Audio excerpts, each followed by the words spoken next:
Welcome to another episode of OA Ako Telemagazine, and we're so blessed that we're here now in Cebu with another soaper co-hosting with us, si King Caballas. Oh, may buntag Pilipinas. But we're also here to visit one of our fellow soapers. Oh, si Architect Daryl. Just like the name of her office, Dream Architects.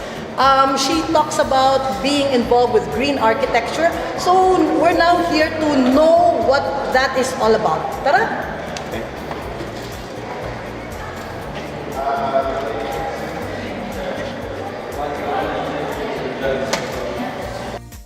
Look, oh, this is so awesome. Oh, ganda.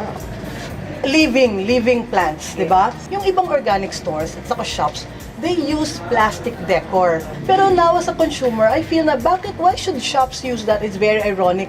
Itong maganda, living plants, di ba? Bakit may colored bulbs, di ba? Ang daming kulay. Ano kaya? I'm sure may explanation. Ano kaya? Wait, let's ask. Hello, good Hi, good morning. morning. Welcome to Dream Architects. Alam mo, architect, paki-explain, bakit ka may colored lights? Kasi the red, yellow, and blue lights simulate the sunlight para pa din siyang nasa outdoor. It simulates the Parang lahat ng sunlight. spectrum ng light. It has to be present for it to simulate sunlight. Pinag-isipan yun. But it's not surprising kasi naalala mo, she practices vertical gardening sa bahay nila. But this is indoor. Exactly. Oh, paano to? Hindi na lumalabas? Hindi po siya lumalabas. Actually, we want to show that it's possible to have a garden inside an office or wherever in a very small space. The light simulates the sunlight, tapos the big mirror is not just for makeup. It magnifies or multiplies the sunlight from the different colored lights. Kaya nabubuhay siya. Kaya nabubuhay siya. Oo. Ganda nga eh. Anong maintenance naman ito pag ganito? Usually, wino-water naman siya from the top. Mga twice a week lang naman. Tapos, kinukuha yung mga dead ng mga leaves.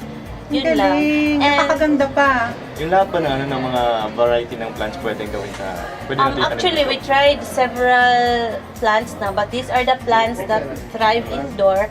Tapos, each plant we selected because of their capability to cleanse the air, like formaldehyde. Some plants clean the toxins from the paints, and of course, we also produce our own oxygen kasi it's better working na parang fresh yung air. And I'm sure because of yung ganyang mga prinsipyo mo, ina-apply mo din sa trabaho as in your designs, no? Yes Diba? po. She's known as a green architect. Yes. So we will find out what that is all about. Yes. Sige po, i-explain ko po sa inyo. Okay.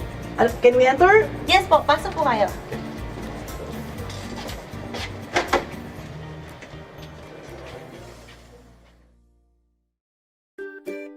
Oh, Daryl, ang dami mga pictures dito. Ano ba to mga projects niyo? Oo, ito yung mga projects namin. Kanina, we speak about green architecture. Could you kindly elaborate to us what is green architecture? Actually, in our projects, we want to stress out that green architecture does not necessarily mean it has to be high-tech and all. We want to show, even on small houses or on resorts, that it can be green by using green design principles that are innovative, using indigenous materials, that it's well ventilated, so you won't have to use so much electricity, and we lessen the impact to the environment. So yan talaga yung gist ng... Ano ba yung specific kaya example ng ano? Para matatawag natin na green architecture yung Okay. ginagamit natin. For example, we have a project in Coron. It has an existing tree. Kasi in Coron, Palawan, di ba cashew nuts yung parang delicacy doon. So we want to preserve yung cashew trees on the site.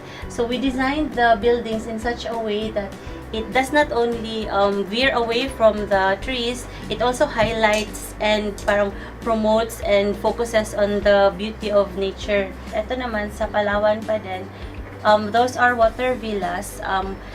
Since it's on a remote island, it does not have electricity, so we designed it in such a way that during the day, well ventilated siya, well lighted. Tapos, all the sewage will have to go to the sewage treatment before it gets recycled to the landscaping.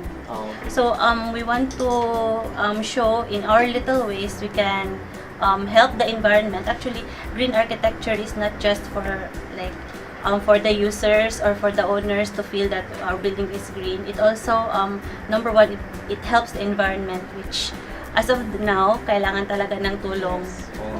Pero Architect Daryl, kasi yan, yung mga pinakita mo, medyo malalaki ang scope. Oo.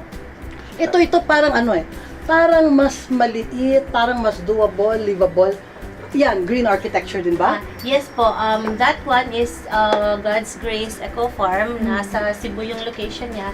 It's a farmhouse. It's designed to be parang weekend house ng owners. Tapos dyan na din yung parang seedling preparation areas. Yung features naman niya, naka-louver, open type siya lahat, yung living areas niya. Tapos yung roof niya are sloped in such a way na we are able to maximize the collection of rainwater. Tapos instead of just a rainwater tank that's not usable, it goes to the pond na surrounding the whole complex. It also acts as a pond na nag-grow din sila ng edible fishes. Tapos yung water niya from the pond is very good as aquaponic medium or pang-water dun sa plants ng farm. Paano na pala yung mga ibang hindi nakakaintindi masyado about this, yung mga clients mo na may mga specific designs? First, ginagawa namin, we explain it to them, the benefits, and they're able to understand naman na, I don't really have to be super rich or super big budget for it to be achieved kasi yung bahay kubo concept pa lang of our Filipino architecture is already green. Talaga? Pero how I wish, di ba, yung mga subdivisions natin ngayon, medyo ma-incorporate din yung mga ganyan. Meron na ba kayong ganung mga projects? Yes po. Most of 80% of our projects are subdivisions. We make it a point to incorporate green building design principles like wide eaves para hindi siya masyadong mainit. Tapos yung mga eaves niya naka-louvers para maka-breathe at makalabas yung hot air.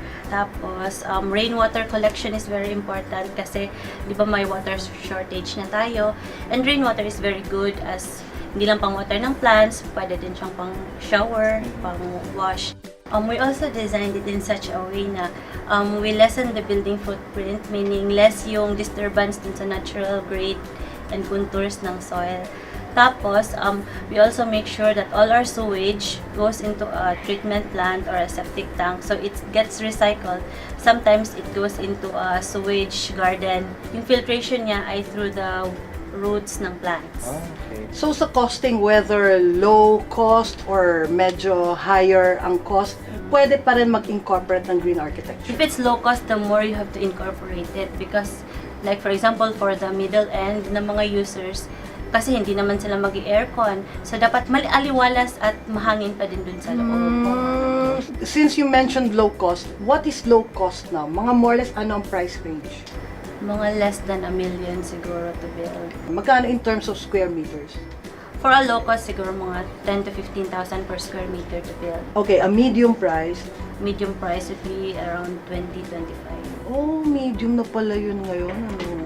Pero still, kasi long-term benefits tinitignan mo dito, no? In the long run, marami kang masisave kasi yung air conditioning pa lang Are lowered, Lowered, your yeah. lighting is lowered, Yes.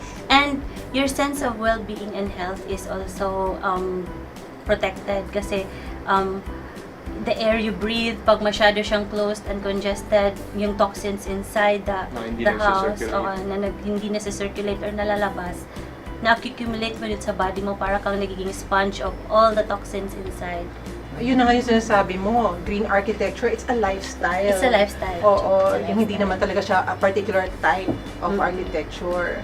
Kasi kahit na anong architectural type, you can incorporate the principles when you design it.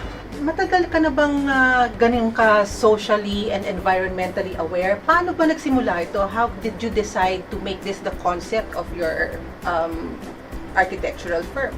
Of course, architects build buildings, and I feel that we also need to minimize our impact on the environment, but also addressing kung ano yung gusto ng clients. So parang when we design it in such a way na it fits the budget or the concept of the clients, I like that. and it's environment friendly. Actually, it's not just architecture, lahat tayo, we have to We take our have part to, in Oh, yeah. garbage segregation, in conserving the environment, in putting as much plants as possible in every nook and cranny kasi that produces us oxygen. And it's not just oxygen, it also feeds our body. As usual, please join us on Facebook, that's Spread Organic Agriculture in the Philippines. And please join us next week again for the episodes of OA Ako, the Telemagazine. OA Ako! Of course, please hit the subscribe button and watch out for our next video.